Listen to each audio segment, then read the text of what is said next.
좀 전에 그 등산객이 지나가시는 바람에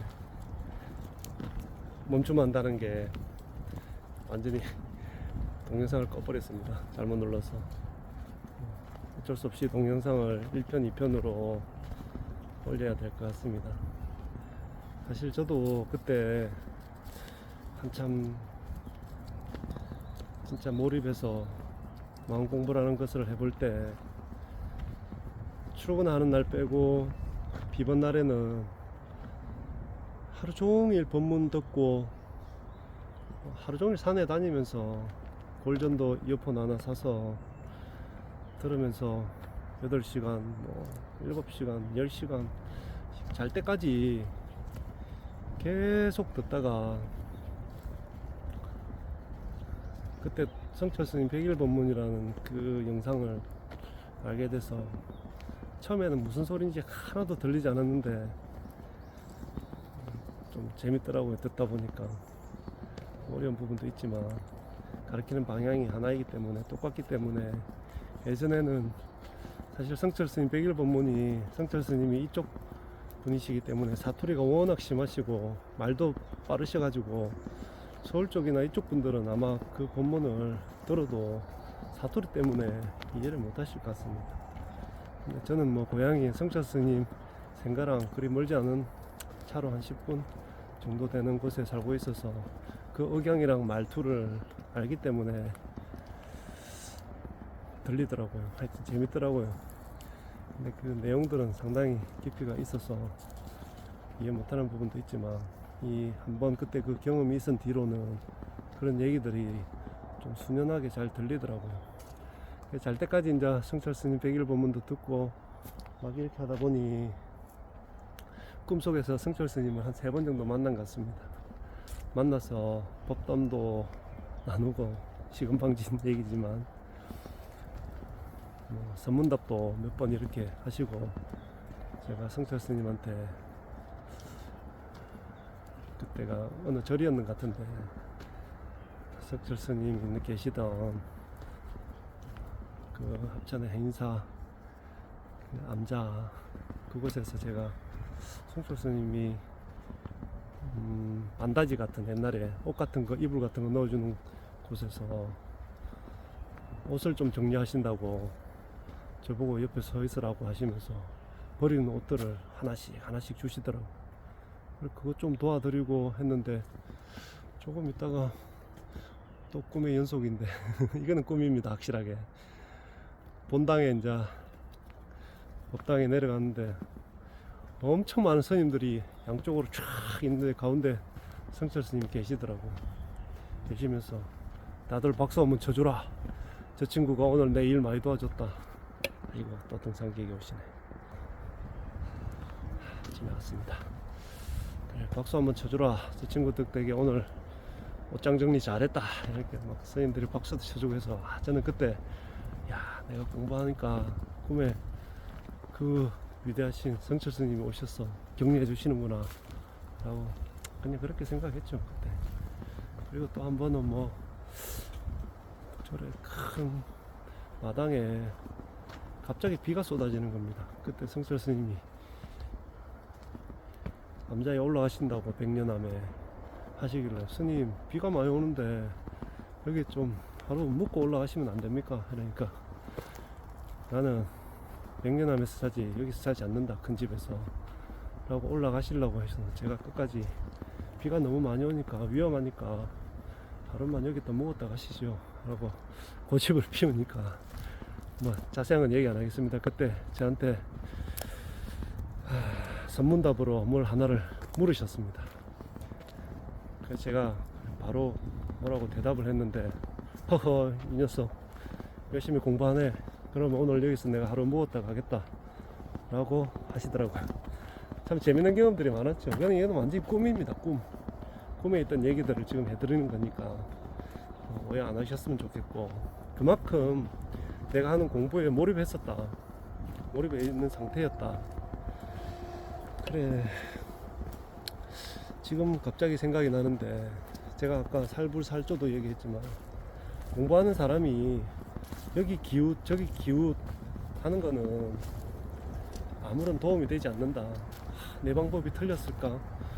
뭐 그분이 사경을 하든 뭐 독경을 하든 절을 하든 봉사활동을 하든 아니면 법문을 듣든 이런 많은 방법들이 자기한테 맞는 방법, 자기에게 금기에 맞는 방법들을 찾아서 죽을 때까지 하겠다라는 굳은 결의를 가지고 해 나가면 되는 거지. 내 방법이 맞는가 틀리는가 오만 생각, 오만 망상에서 휘둘리면 옆에 또 등산객이 오네요. 공부하는 사람은 굳은 마음이 필요한 것 같습니다. 휘둘리지 않는. 누가 와서, 심지어 부처님이 와서 뭐라고 얘기하시든 조사스님이 와서 뭐라 얘기하시든 흔들리지 않고 내가 선택한 방법, 내가 선택한 길로 죽을 때까지 나아가겠다라는 그 굳은 마음, 그게 참 필요한 것 같습니다. 그렇다고 제가 마음 공부가 끝난 것처럼 그렇게 오해하시면 큰 착각입니다. 저도 여러분들하고 똑같이 죽을 때까지 내 마음 들여다보면서 같이 공부해 나가는 거고, 같이 공부해 나가는 과정에서 제가 먼저 했다면 조금 했으니까 그 얘기를 도움이 되고자 드리는 겁니다. 얘기를 하다 보니까 갑자기 그 얘기가 떠오르네요. 무착 스님인가? 그분이 열심히 공부하고 계실 때 동지 섣달 이제 아궁이에서 팥죽을 끓이고 있는데 주걱으로 팥이 눌러붙으면 안 되니까 불 조절하면서 휙휙 젖었겠죠. 있는데 문수보살님이 나타난 겁니다. 무차가 내가 문수다. 보통 사람 같으면 아이고 문수 보살님 하면서 그렇게 했겠죠. 저에게 뭐 능력을 주세요. 감사합니다. 막 이런 거 했겠죠. 저도 잘 모르겠지만. 근데 그 무착 스님은 가마솥에 휘휘 젓고 있던 주걱을 들어가지고 문수보살님의 뺨을 그대로 후리쳤다는 거 아닙니까? 그러면서 했던 말이 문수는 문수요, 무착은 무착이라. 이 마음이 저는 제가 오늘 하고자 하는 얘기에 대변한다고 생각합니다. 나쁜 것이 와서 내 공부를 방해할 수도 있고, 반대로 부처님이나 문수보살, 보현보살 같은, 아니면 큰 스님, 조사스님이 나타나서 뭔가를 해줄 것처럼 나타날 수도 있거든요. 하지만 그것조차도 뿌리치고 흘려보내버리고 내 공부를 해 나간다, 나는 나의 방식으로 간다 라는 그거를 말씀드리고 싶은 겁니다. 공부하는 사람들은 반드시 그런 굳은 마음이 있어야 외도로 빠지지 않습니다. 그리고 이 공부라는 거는 저번에도 한번 말씀드렸지만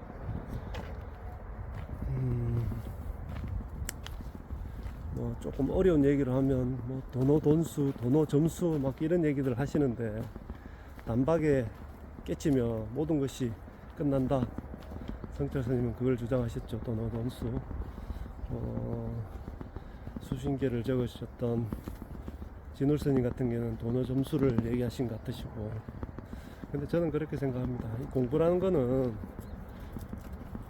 뭐 단박에 깨칠 수는 있습니다. 깨친다라기보다는 한번 단박에 자기 자신을 한번 보고 뼈저리게 느껴보고 그런 경험들을 한번 할 수도 있고 안 할 수도 있습니다.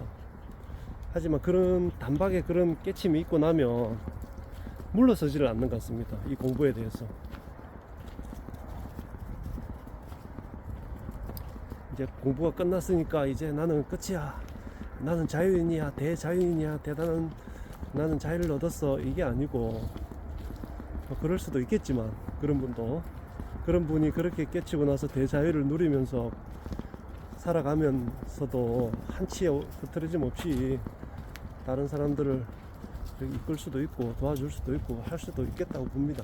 저도 있을 수도 있습니다. 하지만 대부분의 사람들은 또다시 자기가 기존에 가졌던 그 마음에 휘둘리게 되어 있습니다. 흔들립니다. 유혹에도 흔들리고 뭐 다른 사람에도 흔들리고, 하지만 그 흔들리는 자신의 모습을 그때그때 즉각 찰나찰나간에 돌아볼 수 있다면 그 사람은 마음 공부를 제대로 하고 있는 거라 저는 생각합니다.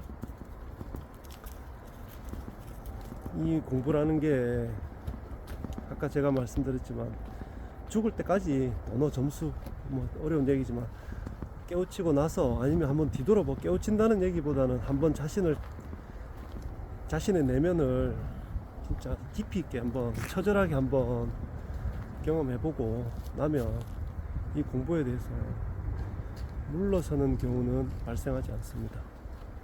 물러서진 않고 계속해서 나아갈 수 있는 힘이 생깁니다. 힘이 정진해 나갈 수 있는 힘, 그런 힘들이 생기니까 그거는 참 공부에 도움이 되는 것 같습니다.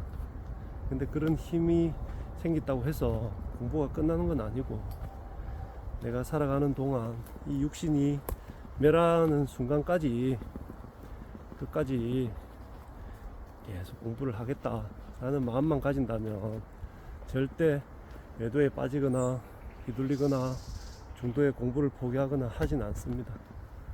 근데 조바심을 내 가지고 한번 깨치고 나는 대단한 사람이 될 거야, 대단한 사람이 되어서 유튜브도 하고 뭐 사람들한테 존경도 받고 특출난 막 능력으로 사람들 병도 낫게 하고 막 이렇게 할 거야 라고 하는 거는 큰 착각입니다.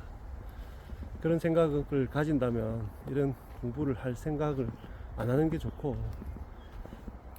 그거는 병입니다. 병. 내가 가진 잘못된 생각, 내 보지 못했던 자신의 모습을 보고 세상을 살아나가면서 사람들과 어울리고 또 내 자신이 맡은 직업, 일에 대해서 최선을 다하고 그렇게 살아가는 겁니다. 근데 확실히 그 전과 이전과 이후는 세상을 바라보는 견해가 완전히 달라집니다. 생각이라기보다 눈, 세상을 바라보는, 자신을 바라보고 내 주위를 바라보는 눈이 완전하게 달라진다는 걸 저번에도 제가 말씀드렸지만, 그 정도만 해도 엄청난 변화 아니겠습니까? 세상을 부정적으로 보고 막 그렇게 하다가 이 좋은 세상, 이 순간순간 아름다운 세상, 소중한 시간 즐겁게 살아간다는 거, 그거만큼 좋은 게 있겠습니까? 마음 깨친 사람이 갑자기 로또가 되었다고 해서 그 돈 받으면 뭐 하겠습니까? 쓸데없는 데 쓰겠죠. 마음 공부의 최고의 방해는 바로 그런 겁니다. 임재스님인가 그러셨나요? 돈은 물 위를 걷는 게 아니라 지금처럼 이렇게 땅 위를 걷는 게 도라고. 아이고, 또 사람이 옵니다. 근데 마음 공부하는 사람들은 자꾸 하늘을 날고 싶어 하고 물 위를 걸어가고 싶어 하는 거죠. 상상 속에서, 생각 속에서. 그러면 마음 공부는 반드시 빗나가게 되어 있습니다. 그런 쪽으로 마음을 가지면 그런 부류의 사람들을 만나게 되고 그런 스승을 만나게 됩니다. 그래서 아까 제가 말씀드렸지만 세상을 바라볼 수 있는 바른 마음, 정견이, 바른 견해가 가장 중요한 겁니다. 오늘은 제가 공부하면서 우리 공부하는 사람들이, 공부인들이 가져야 되는 마음가짐이 어떤 게 있을까를 좀 만화 같은 얘기지만 제 경험을 조금 섞어가면서 신뢰를 들어서, 아이고 헬스가 힘들구나. 힘들지? 가자. 천천히 쉬었다가.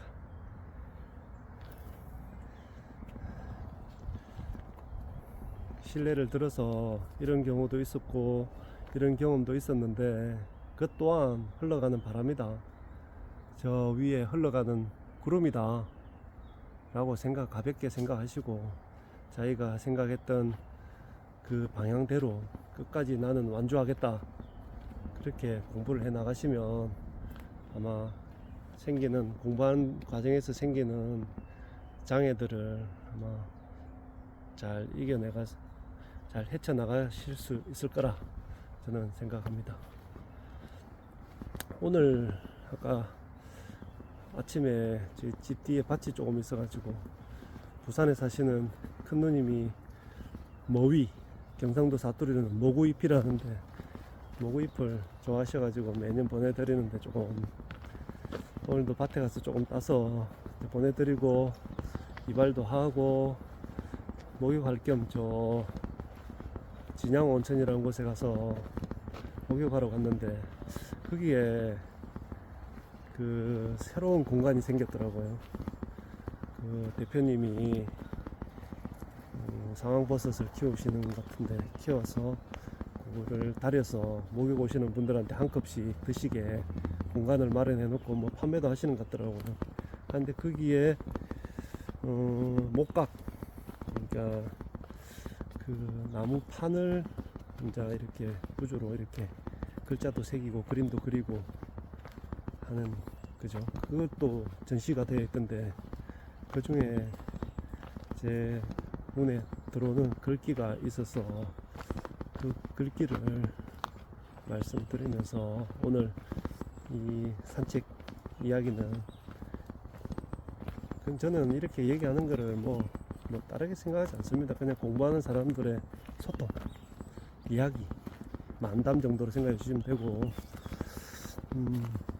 그게 어떤 얘기가 있으냐면 아마 달마대사 그림 같은데 보통 그거 포대화상이죠. 포대화상 배 볼록하게 나오고